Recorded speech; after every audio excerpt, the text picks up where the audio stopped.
Good morning, students. I am Nisha and I will teach you political science. As you know, SST is divided into different sections like history, geography, political science, economics, disaster management, and road safety. In your board exams, political science has weightage of 25 marks. So, students, today we start with your first chapter, that is power sharing. In this chapter, we will discuss about power sharing and why power is shared between different organs of the government and what is the need for power sharing in democracy.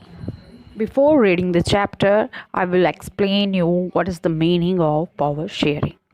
What is power sharing? Power sharing is a political arrangement in which different or opposing groups all take part in government together. Power sharing क्या है?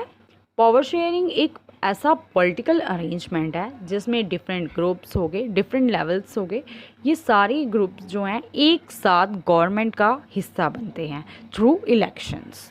और इसका basic principle क्या है कि जितने भी groups हैं, एथनिक ग्रुप्स हैं, उनको गवर्नमेंट में परमानेंट शेयर जो है वो दिया जाना चाहिए।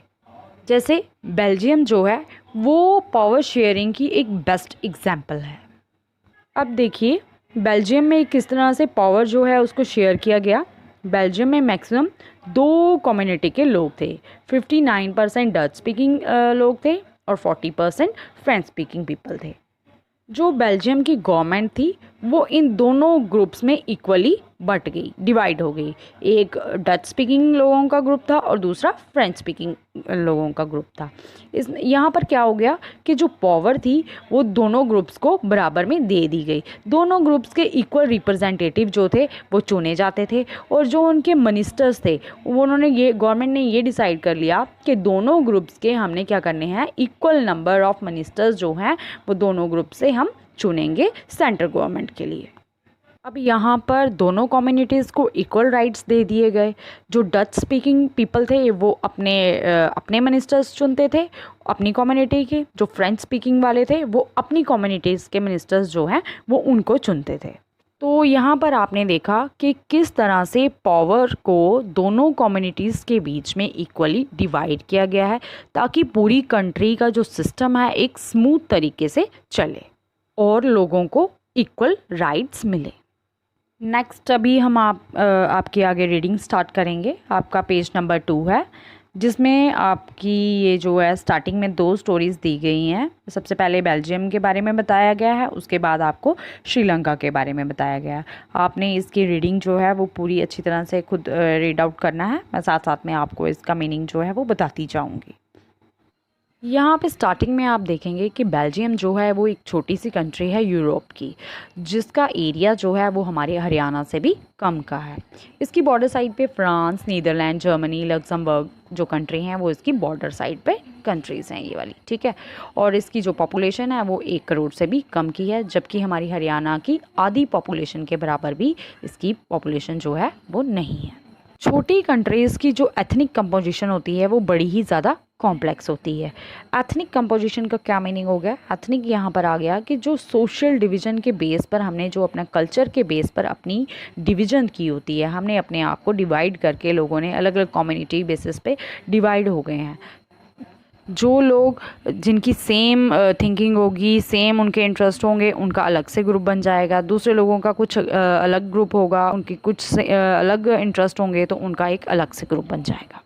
अब अगर इसकी पॉपुलेशन की बात करें, लोगों की बात करें बेल्जियम की, तो यहाँ पर 59% ऐसे लोग हैं जो डच लैंग्वेज जो है वो बोलते हैं और दूसरी तरफ फ्रेंच स्पीकिंग लोग जो फ्रेंच लैंग्वेज बोलते हैं वो 40% है। और जो 40% लोग हैं वो क्या हैं? रिच पीपल हैं, उनके पास पावर है, ठीक है। और जो 1% लोग बच गए वो कौन से हैं? जर्मन। ओनली 1% लोग हैं वो क्या बोलते हैं? जर्मन बोलते हैं। यहाँ पर आप सामने मैप में देखेंगे तो यहाँ पे आप देखोगे कि जो डच स्पीकिंग लोग हैं वो कितने हैं? 59% है और वो फ्लेमिश रीजन में रहते हैं। दूसरी तरफ 40% लोग जो हैं वो फ्रेंच स्पीकिंग लोग हैं, ठीक है। और वो कहाँ रहते हैं? बुलोविया में रहते हैं। और वो क्या है, रिच पीपल हैं।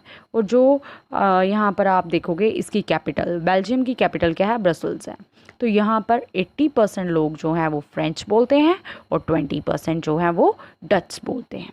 यहाँ पर आप देखेंगे कि यहाँ पे क्या है, क्लैश है बिटवीन किसमें, डच स्पीकिंग पीपल में और फ्रेंच स्पीकिंग पीपल में। क्या क्लैश है यहाँ पर, क्लैश ये है कि डच स्पीकिंग लोग जो हैं वो ओवरऑल क्या हैं, ज़्यादा हैं, उनकी मेजॉरिटी ज़्यादा है। बट लेकिन आप कैपिटल सिटी में देखेंगे तो कैपिटल सिटी में इसका उल्टा है, वहाँ पर फ्रेंच स्पीकिंग लोग जो हैं वो 80% है, जबकि डच स्पीकिंग लोग जो हैं वो सिर्फ 20% है। नेक्स्ट एग्जाम्पल हमने ली है, यहाँ पर दी गई है श्रीलंका की। श्रीलंका भी एक आइलैंड कंट्री है, हमारी जो है नेबरिंग कंट्री है, तमिलनाडु के थोड़ा सा आगे कोस्टल एरिया के साथ है। इसका एरिया जो है वो जितना हमारा हरियाणा है उतना ही श्रीलंका का टोटल एरिया है। इसकी 2 करोड़ तक की इसकी पॉपुलेशन है। यहाँ पर भी 2 मेजर ग्रुप्स जो हैं वो बन गए थे, एक सिंघाला स्पीकर्स और दूसरा तमिल स्पीकर्स। जो सिंघाला स्पीकर्स थे, सिंघाला वहाँ की एक लैंग्वेज है जिसको मैक्सिमम लोग बोलते थे, वो 70% थे। और दूसरी तरफ जो तमिल लैंग्वेज बोलते थे वो 18% पीपल थे।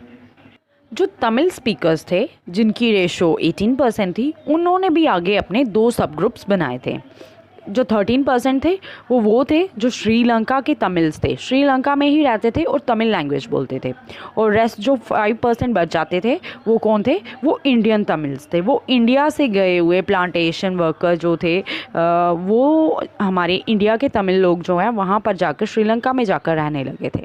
ठीक है, ये जो श्रीलंकन्स थे इसमें मैक्सिमम जो थे वो क्या थे, 74% पीपल जो है वो सिंगाला लैंग्वेज बोलते थे। और मैक्सिमम जो सिंगाला स्पीकर्स थे वो कौन थे, बुद्धिस्ट धर्म को अपनाते थे। ठीक है, और जो तमिल लैंग्वेज बोलते थे वो क्या थे, हिंदू थे और या कुछ मुस्लिम थे। और जो 7% पीपल जो थे वहाँ पर, जो 7% पॉपुलेशन थी वो क्रिश्चियन धर्म को अपनाती थी। अब ये जो 7% पॉपुलेशन थी वहाँ की श्रीलंका की, जिसमें क्रिश्चियंस आते थे, वो लोग कुछ जो थे वो तमिल बोलते थे और कुछ जो लोग थे वो सिंघाला बोलते थे। अब यहाँ पर आपने देखा कि श्रीलंका में भी किस तरह के कॉन्फ्लिक्ट्स जो थे वो होने लगे थे।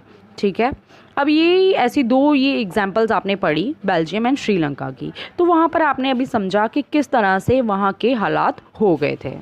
श्रीलंका में ये था कि श्रीलंका के लोग चाहते थे कि जो सिंघाला पीपल हैं उनको पावर दी जाए। और बेल्जियम में ये हो गया था कि वहाँ पर डच कम्युनिटी के लोग कहते थे कि हमें मेजॉरिटी है तो हमें पावर दी जाए। और फ्रेंच और जर्मन वाले चाहते थे कि हमें पावर दी जाए। तो यहाँ पे भी कंडीशन जो थी वो थोड़ी मैसी हो गई थी, थोड़ी ऐसे कहते हैं ना कि कन्फ्लिक्ट्स हो गए थे उनमें। तो फिर वहाँ पर इस तरीके से क्या किया कि गवर्नमेंट ने वहाँ पर ये टेंशन के माहौल को ख़त्म करने के लिए कुछ लॉज जो हैं वो स्टार्टिंग में बनाए। बेल्जियम में क्या हुआ कि दोनों कम्युनिटीज़ को इक्वल राइट्स दिए। और दूसरी तरफ श्रीलंका में क्या हुआ, सिंघाला जो कम्युनिटी थी इनको मेजॉरिटी मिली और इन्होंने पूरी कंट्री पर अपना रूल जो है वो किया।